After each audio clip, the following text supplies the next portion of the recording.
پست قبلی یه کاری کردی همه گفتن این کارتون نشده، کلک زدیم. این فشار هوا و کشش سطحی آبه، درسته؟ خب میتونی یه کاری بکنی که کارتون رو برداریم بازم آبمون نریزه؟ بله. چجوری میتونی فرده؟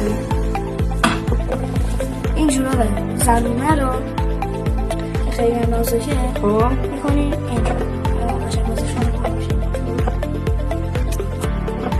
میکنی شما قشنگ میکشنش الان ببینیم میریزه، درسته؟ خب حالا الان میخوام یه کاری کنم نریزه.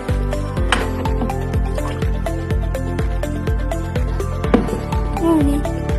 حالا این هر کارتون خواهده شده چنگوش برمیگردیم چند سال نیست به همین سادگی میبینیم که نریخته نمیریزه.